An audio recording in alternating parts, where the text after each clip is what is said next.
Hey everybody, welcome back to Wine Up TV. I'm your host Wayne here with Phil Kramer from AlexEli.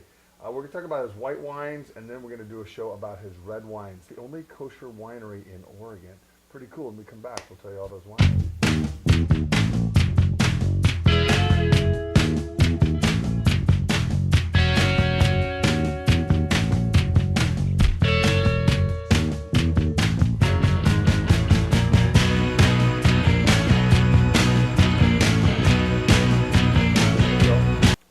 How's it going? You're looking a little bit more kept than last time I saw you. Thank you. This guy, man, I mean, he's a rock star winemaker, right? He kind of walks around. He's so humble, and I'm Jewish. He's Jewish.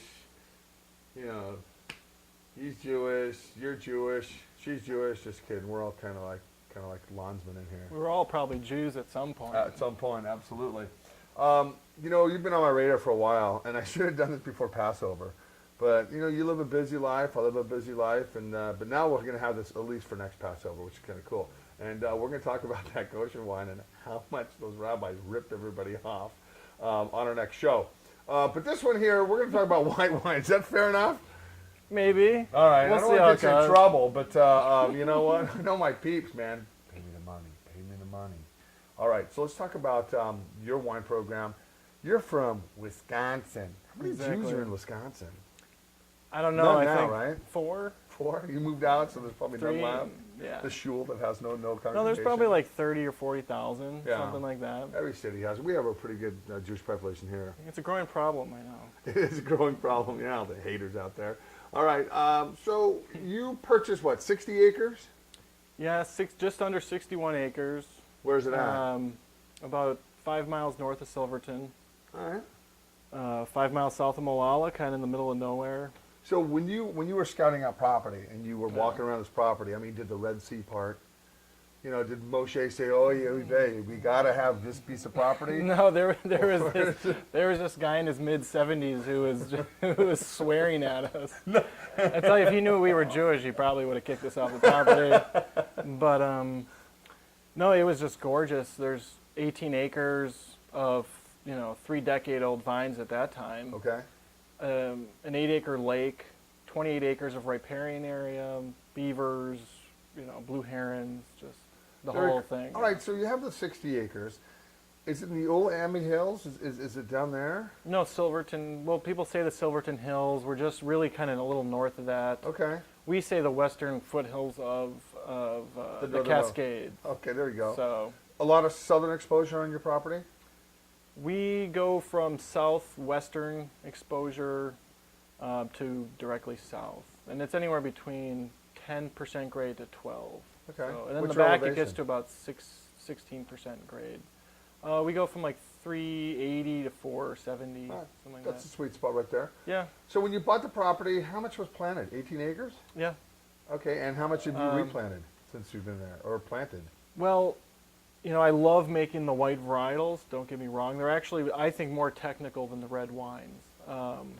In terms of wine making, I really enjoy red, so I've started to do a little bit of grafting to some more Pinot. Okay. Like some of this Mueller I've sent to Pinot, some Gewürztraminer I've sent to some more Pinot, and a bit of Syrah. And I only did about half an acre this year, which I just lost to the frost we had on Wednesday. But Really? yeah, it was rough. I was so frustrated. All I could do was go out there and mow, and just. That's terrible. I think I ended that up hitting sucks. some of the vines. Growing up here in Oregon, especially back in the 80s and early 90s, there was a lot more Mueller-Thurgau and Gewürztraminer planted. Yeah, And right. seem They like dug it up. in Yeah, it there. seemed like it's been dug up, Pinot Gris, some Pinot Blanc down, and there's some people going back to making a lot more Riesling, which I think is great. It's a very versatile grape. Right. It's picking the bottle in about 120 days. It's a cash flow grape, and there's so many different styles, and what is your stylistic approach? So let's talk a little bit about the Gewürz right here. Mm-hmm. So what was your first vintage that you made? The 08. Okay, I so was this part, is- we bottled it elsewhere, but I was part of. And you have a winery there now, right? Yeah, Okay. right. Yeah, we got all of our. The place actually came with quite a bit of things in terms of a pump, some tanks, things we could use. So whose property but- was it that you bought it from? Was it another winery? Joe Dobbs Sr. Okay, Right. there you go. Joe Dobbs, you're on my radar too, mister. All right, so Gewürztraminer, what was your case production of this stuff? Around 250 to 280 cases. For an '08, which came from a really good vintage, Right. the good acidity's holding this wine together. Right. It's still a little floral. Getting a little tired. You know, I don't think these kind of wines are best after 4, 5, 6 years. You know, there's Right, some they're that, tired, yeah, they get a they're- little tired. Some of the Rieslings, I think, The with a little- Riesling should do well. should do well, Right. especially if you have a little RS in it. This is a nice wine. What's the retail on this? Putting you on Front Street, you should know your wine. $10. $10. You know what? Now, you know, I'll tell you something. You want to move some of these out. You want to get ready for some current vintages. Are you making any more Gewürzt, or was this your only one? No, we made an 09 Gewürz, and we made a 10 Gewürz. I'm sorry, we skipped the 10 vintage because Gewürztraminer actually doesn't set fruit very well. So 1 in 4 years, 1 in 5 years, you might get a full fruit set. Really? 3 tons an acre. I didn't know that. Most years it's half. You get like these clusters that only have half of its berries. And then like 1 out of 4 years you have like no fruit. And then combine that with birds eating your grapes. Sure. But aren't Gewürztraminer grapes just yummy? The spice. Oh, just, you know. And you know what? I think the wine, some people just get this incredible spice from it. You know, if you pull some of that lychee nut, maybe some stone fruit, some Sure. tropical notes. I think it's probably one of the most unique varietal whites in that it's not necessarily about the fruit. There's kind of a unique character of spice and And it I is know. summertime, you know. Geez, this week it's been Right. beautiful, you know. And Yeah. this is when you start hitting your whites, you know. Pinot when it's 85 degrees outside just doesn't do it for me. You know, I'm getting back into my rosés now that the summer's starting to get right. here. And this was a great year for it. Yeah, So- absolutely, man. The last couple The summers last- here sucked. Tell me about it. Yeah, I know. Being a grower, right? Yeah, no shit. All right. Let's move right along. Let's hit your Riesling. Now I carry some of this in my shop right here. No, it's the Müller-Thurgau. Your Riesling is the last one. So Müller-Thurgau, another German varietal. Mm-hmm. You know, I think the pioneers, you know, back in the day, you know, Dick Ponzi and David Lett, they planted a lot more of these kind of varietals, the cooler weather varietals as Right. well as Pinot. And you just don't see too many of them out there. I like the nose on these. They're just very unique. Right.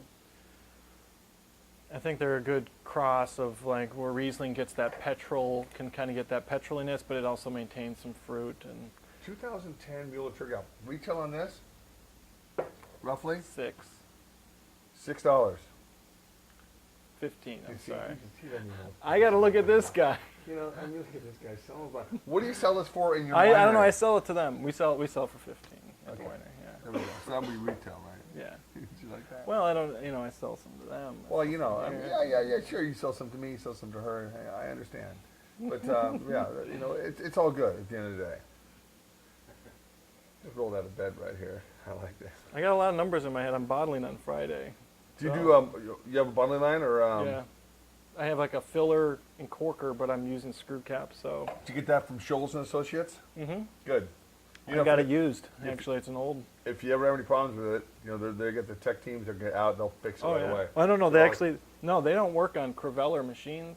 Oh, they don't? They told me, hey, you need help with this? Don't come. Don't come Really? to us. Well, we'll sell it to you. We'll sell Yeah. it to you. We're just. So you got to call the Italians to come over and fix your Yeah. machines. Well, right? they send you a manual that's in terrible English. All right, so we're looking roughly 15, 15, 15, and then I don't know what this is. What do you sell this for at your winery? 15. There you go. We're just going to hit with the 15s. All right, so tell me, I like this. Bubella's blend. Yeah, bubbles. Bubba. Bubba. Bubba. Bubba. Shalom. Right? All right, let's get something around here. Tell me about this blend. We grow a Chardonnay on the property called Davis 108 clone. Okay? And it's on its own roots, and it's really grown in the Willamette Valley with the amount of acidity it has. Putting it through ML would be a huge task. Making more of like a California Chardonnay. When you think of Chardonnay, we really can't. It's not the grape for that. So we make a very white wine, semi-sparkling Chardonnay. We add a little Riesling to aid it with acidity. A This field is blend. surprisingly good. I mean, you know, for a little it says, you know, semi-sparkling white wine. I had some nice spicy food with this stuff. This is, but how much Chardonnay is it? Mostly Chardonnay. 90%. But it doesn't even say that on there. No. It just says white wine. Yeah. I like that. Just right like that. Yeah, This it's is probably our best summer seller in terms of being refreshing. It would have to be. Yeah. Is there even a vintage date on this wine? Not on that one. That's a 2010 though. You know that by the label? I just know. You know that I know that's everything. I know everything all about swimming these numbers wines. up in your head. Nice, right? Yeah. Nice wine. It's got a little zip to it. It's got that zest and a bit of apple, bit of green apple, but not as tart. Yeah, no, it doesn't have the tartness that I would expect. The Oregon Wine Press gave it a. Carl Klooster at the Oregon Wine Press said something about olive juice as well, and I didn't see it. I don't But see olive juice here. Let's tap into some Riesling now. All right, tell me a little bit about this Riesling. well, what we do with our Riesling, we actually give it some skin contact time, which is kind of dangerous in terms of it's already a tannic wine. We promote botrytis later on. We try to get in the grapes. Do you inoculate? No, we don't. Not Okay. not in that vintage. Because in Napa, I did in the people 11. people will inoculate. You know, it's fine. To me, you know, however you can tweak your vineyard is fine with me. You know, as long as the rabbis don't mind. Oy vey. Well, they in terms of that wine, they're very much on top of what you're doing. But All right, so this is 2009. Did you make a 2010 Riesling? yep, we're just about to label it. Okay. We're kind of since we have such we give it some skin contact time. It's a little bitter when it's so young, and it takes a little time to get over that because it's not just a wham bam like people you're talking about Rieslings. People have them in a bottle and they're selling them by March of the next year within 3 months of bringing the grapes in. But we try to make a drier Riesling, something that's more food pairing friendly and something a little more European than just like a sweet 4% residual sugar Willamette Valley Riesling. But have you thought about putting in half bottles or something like that to your program? I've been actually thinking about putting them in kegs or in like corny kegs or in like larger containers and smaller containers. See, guys, the keg thing's becoming a real huge hit here in Portland. The restaurants glass pour, and it's easy. It's an easy sell for the restaurant because there's no glass, there's no cork. The wines don't go bad. They're pressurized. It's really kind of a cool thing. And I know that Bent Brick is doing it, and there's several other restaurants that are following suit. I think it's brilliant. I think it's a way to go moving forward. It moves some of your wine. It makes glass pours at restaurants more affordable. Oh yeah, I mean, the most, when you talk about home winemaking and people making a wine at home, and it's like making wine really doesn't count so much unless you put it in a bottle effectively, and in 5 years, it's been laying down and it's still drinkable. I mean, that's a huge part of the process. Sure. Of putting it in a bottle clean, properly, and everything else. And it's probably one of the biggest expenses and one of the biggest worries of the whole winemaking deal, other than growing the grapes. So you cut that part out, and you just potentially made really awesome wine, really much more affordable. And That's cool. Yeah. I think being a winemaker like yourself, being so young, is you have two fears. Weather's one fear, and until it gets into a bottle is the other fear. Oh God. Once you just want to get that wine into a bottle. Well, no, it's scary. Bottling is both scary and you want it in the bottle. Yeah. Because then there's nothing you can do. It's like, at that point, yeah, it's there. Sleep. There's Yeah. no point in worrying Yeah. anymore. But yeah. All right.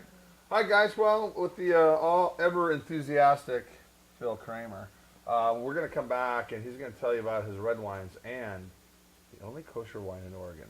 See you in a second.